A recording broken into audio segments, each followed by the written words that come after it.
Gracias, muy buenos días. Gracias por la invitación. Un saludo a los miembros del panel y a todos ustedes.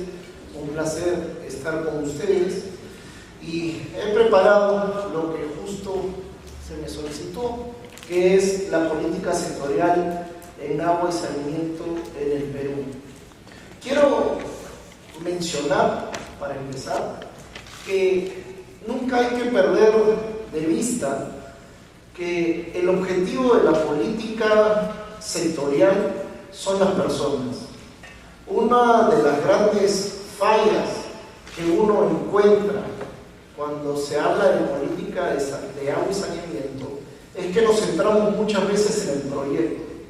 El objetivo es el proyecto y el objetivo no es el servicio que se deriva del proyecto.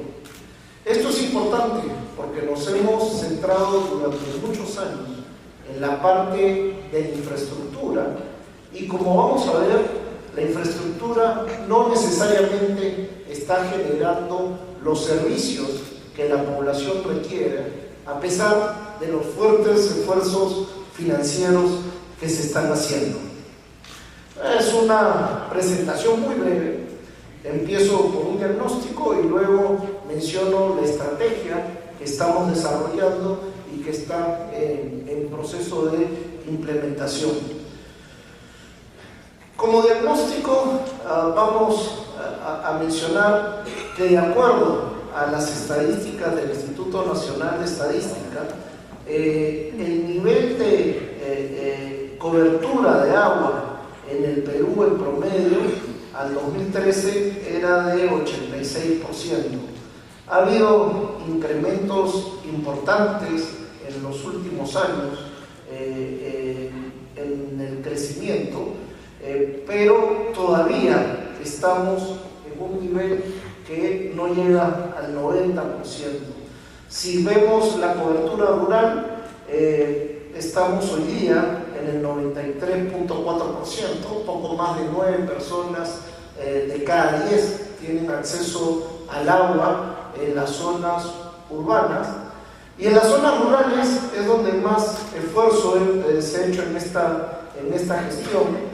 Hemos pasado de 1 de cada 3 a 2 de cada 3, es decir, hoy día aproximadamente 63%, de acuerdo a las estadísticas del INEI, tiene acceso al agua y saneamiento. Esto, ojo, las estadísticas del INEI tienen también sus críticas, sobre todo en la parte metodológica, pero es la misma metodología que se ha hecho consistentemente en todos los años que se presentan en este cuadro. Quiero mencionar que el primer problema, como acabo de mencionar, es que todavía en el Perú hay mucha gente que no tiene acceso al agua, y muchas veces nos hemos centrado en la brecha, en cómo cerrar estos porcentajes, cómo hacer que esto sea 100 y cómo hacer que este porcentaje también sea 100. Pero muchas veces no nos hemos sentado a pensar en cómo, además, no solamente uno requiere tener acceso a agua, sino que el agua la tengo que tener de calidad, la tengo que tener en continuidad y la tengo que tener accesible en mi vivienda. Eso es lo que nosotros llamamos brecha cualitativa, es decir, que mucha gente que hoy día va recibiendo agua en la casa, tiene acceso a agua, la verdad es que no la tiene en la calidad, en la oportunidad y en la cantidad necesaria. Esto es un gráfico, es una tabla que muestra algunos indicadores de gestión en agua y saneamiento. Estos son indicadores oficiales reportados por la SUNAS, donde se muestran algunas ciudades del Perú. Talara, que tiene una continuidad de servicio de 10 horas por día. Quiero decir, Insisto en lo de estadísticas oficiales, que son las que reportan las empresas y revisan las SUNAS, pero yo hace algunos meses atrás, 2 o 3 meses atrás, en Talara hay sectores que tienen 1 hora al día y tienen agua cada 2 días. En Sullana, 10 horas de continuidad, en Pucallpa, 16 horas, en Pasco y en Nazca, 2 y 4 horas respectivamente. Micromedición, es decir, si las casas tienen un medidor para ver si se está usando el agua de manera adecuada, ni siquiera se llega a la mitad de los hogares. En el caso de Talara sería el 51%, pero esa cifra tampoco recoge el hecho de si ese medidor está funcionando bien o no está funcionando bien. Lo que recoge es si hay un medidor en la vivienda. Y eso también es importante por algo que vamos a ver luego. En ciudades como Pucallpa, Pasco, Nazca, donde el agua es más escasa, ni siquiera se ha hecho el esfuerzo de medir el agua. Quiero resaltar que el agua, la gestión del servicio del agua, es una responsabilidad municipal. Son las alcaldías las responsables de llevar y administrar el servicio de agua y saneamiento a la población, tanto por ley de saneamiento como por ley de municipalidades.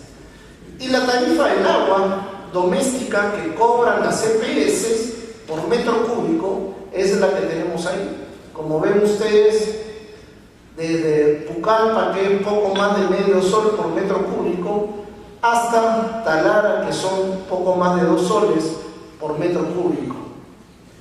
Pero ese es el precio que paga la gente por el agua. En realidad no, porque si yo tengo 1 hora de agua cada 2 días o 2 horas de agua cada 2 días, en realidad tengo que recurrir a comprar agua también en cisternas. Y los segmentos más pobres, los que están más alejados de la ciudad, son los que tienen que pagar mucho más plata por cada metro cúbico de agua. El equivalente al precio del agua por metro cúbico en las ciudades que hemos puesto en este gráfico, como pueden ver ustedes, es entre 10 y 45 soles, ¿no? En Pasco, curiosamente, es el agua más cara, donde en peor calidad se genera el servicio a la gente, es donde el agua en cisterna es mucho más cara, entre 40 y 45 soles el precio por el metro cúbico. Y acá solamente un paréntesis, ¿no? En este debate de cada vez que uno dice que se necesita mayor gestión privada en el agua, una de las críticas típicas es que el precio del agua va a subir y que la tarifa y la gente se va a quedar sin agua. En realidad hoy día el modelo de gestión te lleva a que la gente tenga poca agua y de muy mala calidad. Y en la práctica tienen que pagar muchísimo más de lo que debería pagar si tuviéramos un modelo de gestión diferente. Ustedes pueden ver ahí la relación entre el precio por metro cúbico de agua, si yo la compro en una cisterna versus lo que a mí me cobra la EPS, puede llegar a ser hasta de 50 veces a 1, como se puede ver claramente en este cuadro. Ahora, si uno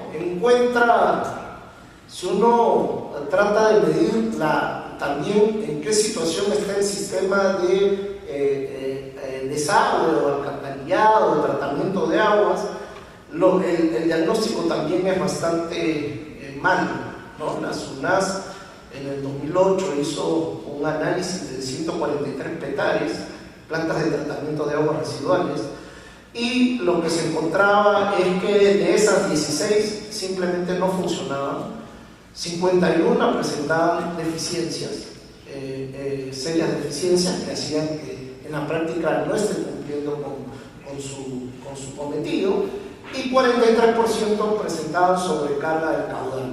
Si hiciéramos ese estudio hoy día, probablemente las cifras serían muy parecidas o en algunas regiones del país podrían estar peor. Ante eso, ¿cómo ha reaccionado el gobierno central? En general, se ha reaccionado de distintas formas y la principal probablemente ha sido hacer un esfuerzo financiero grande. Ustedes pueden ver en esta lámina que año a año la cantidad de recursos que el gobierno nacional transfiere a los gobiernos subnacionales para realizar proyectos de agua y saneamiento ha crecido de manera muy importante. Este año transferimos alrededor de 2.800 millones a los gobiernos subnacionales. Acá no están las transferencias a CEDAPAC, por ejemplo. Y con estas transferencias de este año hemos sumado en lo que va el gobierno aproximadamente 6.700 millones de soles de recursos de inversión para los gobiernos subnacionales y hemos financiado aproximadamente 1.600 proyectos. Eso quiere decir, como ya mencioné, que hemos hecho un esfuerzo grande, pero todavía el esfuerzo que se tiene que hacer desde la parte financiera es muy grande. Nosotros actualizamos el Plan Nacional de Saneamiento, de Agua y Saneamiento, el Plan de Inversiones, y lo que encontramos es que cerrar el déficit de cobertura en el país costaría 53.000 millones de soles. Esto al 2021. Eso quiere decir que necesitamos por lo menos 10 años de inversión para cerrar el déficit. Ojo, no vamos a hablar de la renovación de redes, porque gran parte de la plata que nosotros destinamos a los gobiernos subnacionales para poder generar agua y saneamiento a la población se va no a cerrar la brecha, es decir, no va a aumentar coberturas, sino se destina a defender las coberturas de los que ya tienen, porque como no le damos la operación y mantenimiento adecuada a las redes, en muchas ciudades del país estas redes están colapsadas y requieren reinvertirse nuevamente porque en su momento no se hicieron las provisiones financieras en las CPS. Entonces, incluso esta cifra de 53.000 millones puede estar un poco subestimada, pero es la que tenemos ahora. Las CPS, este es el caso típico, ¿no? Produzco 100 metros cúbicos de agua, facturo 50 y cobro 25. Es decir, yo no me imagino una empresa de cualquier tipo en el que yo solamente cobre por el 25% de lo que produzco. Ni siquiera voy a entrar a discutir si la tarifa es la adecuada o no. Solamente les planteo que pensemos en algún proceso productivo en el que solamente se cobre por la cuarta parte de lo que se produzca y que 3/4 partes de lo que se produzca no tenga una retribución. Seguramente llegaríamos a la situación en la que hoy día están las CPS. Entonces, en resumen, esos son los problemas que nos llevan a esta brecha tanto cuantitativa como cualitativa del servicio debido a sus múltiples factores que, para resumirlo, lo vamos a llamar, hay un primer factor que explica esta brecha, que es la ausencia de financiamiento. Estamos restringidos prácticamente al financiamiento del gobierno nacional. Yo, en los viajes que hago frecuentemente al interior del país, les pregunto a la gente, a las autoridades locales, cuáles han sido sus prioridades de inversión. Y la verdad es que hemos lo que constatamos frecuentemente, que lo que se privilegia son otras cosas antes que el agua y saneamiento. Recuerdo haber visitado en las zonas altas del Cusco un alcalde que tenía un conflicto por un proyecto grande, por el proyecto Májeres Siguas 2, que se quejaba del gobierno nacional, y cuando uno veía las inversiones que se habían hecho, además con mucha plata, producto del caño que había en esta provincia rica del Cusco, uno encontraba palacios municipales, piscinas temperadas a 4.500 metros de altura, casinos, etc. Pero resulta que los servicios básicos no habían sido priorizados por la gestión local. Entonces, hay un primer tema, que el financiamiento de los servicios de agua y saneamiento prácticamente se han restringido a los esfuerzos financieros que puede hacer el gobierno nacional. Luego, la insostenibilidad de las inversiones, como lo denominamos acá, tiene que ver con que tenemos mucho en la cabeza el enfoque de obra y no de servicio.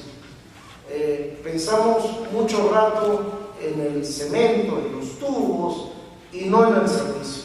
Eso genera una serie de problemas que van desde las soluciones tecnológicas inadecuadas, la falta de recursos para operación y mantenimiento, porque creemos que el día que cortamos la cinta se acabó el problema, la cinta de inauguración del sistema, y tenemos también expedientes técnicos de mala calidad, porque queremos rápidamente llegar a la puesta de la primera piedra.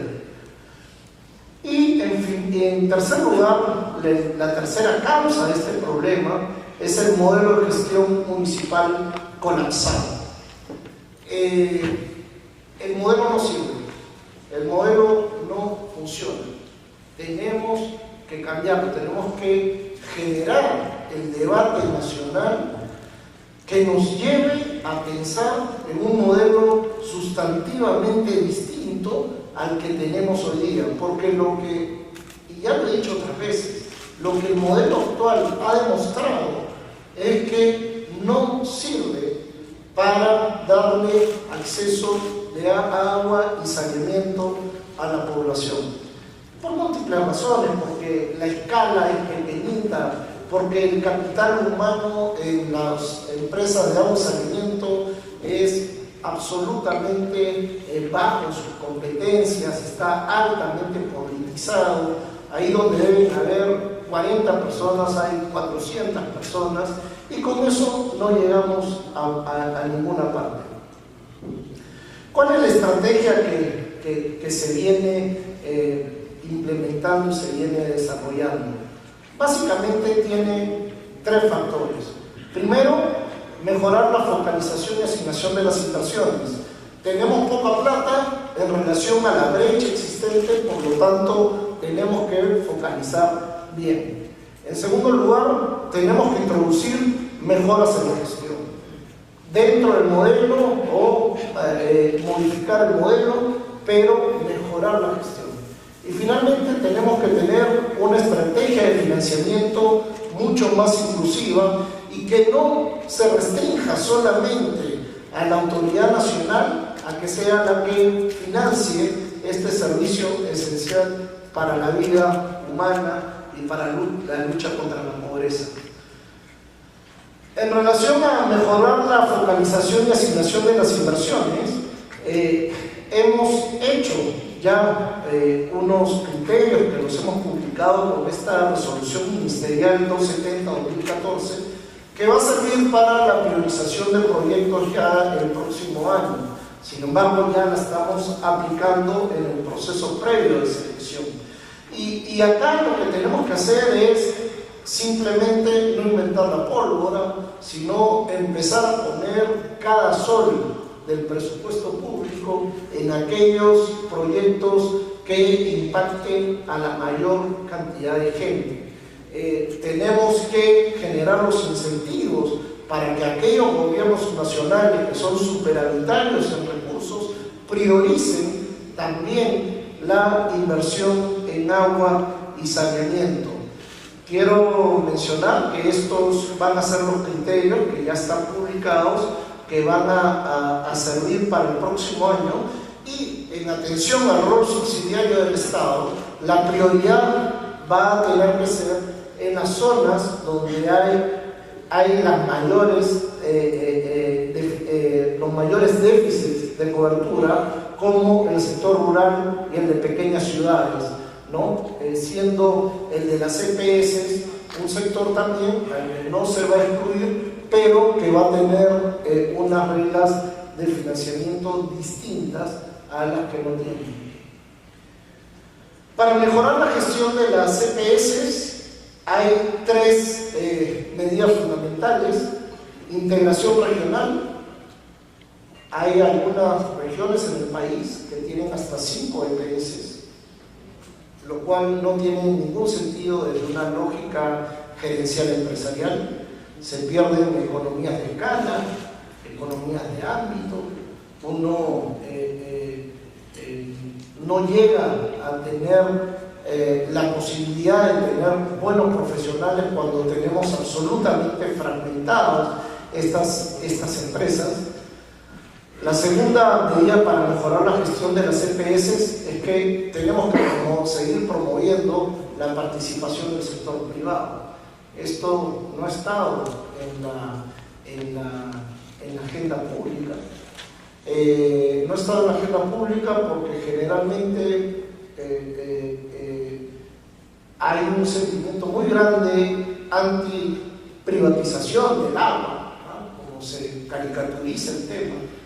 Pero cuando hablo de participación del sector privado, en realidad me refiero a asociaciones público-privadas, ¿no? Claramente en el Perú, en las actuales condiciones, no están dadas las cosas como para hacer un modelo de privatización del agua, pero también el modelo público puro, que es el que hoy día funciona, ha demostrado sus tremendas limitaciones, con lo cual tenemos que llegar a tenemos que plantear una situación intermedia de asociación público-privada. Y finalmente la modernización de la gestión, que es vincular los resultados empresariales de las EPS también al financiamiento al que ellas puedan tener acceso. Ya hemos tomado acciones concretas. Existe la ley de modernización del sector rural de saneamiento. Se ha creado el organismo técnico de administración de servicios de saneamiento, la UTAS. Estamos en plena fase de implementación. Se ha nombrado el personal clave, tenemos el reglamento de organización y funciones ya casi listo, está en los trámites de aprobación. Ya la última versión está cerrada, ha pasado por todas las instancias del Ejecutivo. Estamos también, ya hemos finalizado el proceso de evaluación de las EPS para ver cuál es su real situación financiera, de forma de dónde son los ajustes que se tienen que hacer. Y seguimos haciendo todos los trabajos de análisis financiero y gerencial. Hemos también dado las normas que permiten a los gobiernos nacionales empezar a aglutinar las EPS dentro de una región, y hemos venido también incentivando a que los alcaldes promuevan iniciativas privadas en los ámbitos de su competencia, y ya Proinversión tiene algunas iniciativas privadas que han sido presentadas y que están en pleno proceso de análisis. Esas iniciativas privadas son para gestión parcial y en algún caso ya de gestión integral de las EPS. Finalmente, estamos en plena replanteamiento de la estrategia de financiamiento. Como digo, esta estrategia de financiamiento hoy día es básicamente el 100% aportes no reembolsables. Estamos evaluando también la posibilidad de ampliar esta oferta hacia aportes reembolsables, el crédito como una posibilidad de mejora también de las CPS, abrir la posibilidad de aportes para el capital privado. Obviamente ahí en este caso, por las características particulares del sector, tendrá que ser en modalidad de asociación público-privada, donde el riesgo es compartido con el Estado. Y también estamos pensando en aportes reembolsables público-privados, donde el mecanismo de obra por impuestos viene funcionando bien a nivel subnacional, y estamos estudiando un mecanismo que pueda ser utilizado también desde el gobierno nacional. Entonces, como les digo, estos son los lineamientos generales de la reforma del sector agua y saneamiento, que está en plena ejecución y que en las próximas semanas, hasta antes que termine el año, esperamos tener todas las herramientas legales y técnicas necesarias para poder proceder a su implementación plena a partir del próximo año. Muchísimas gracias.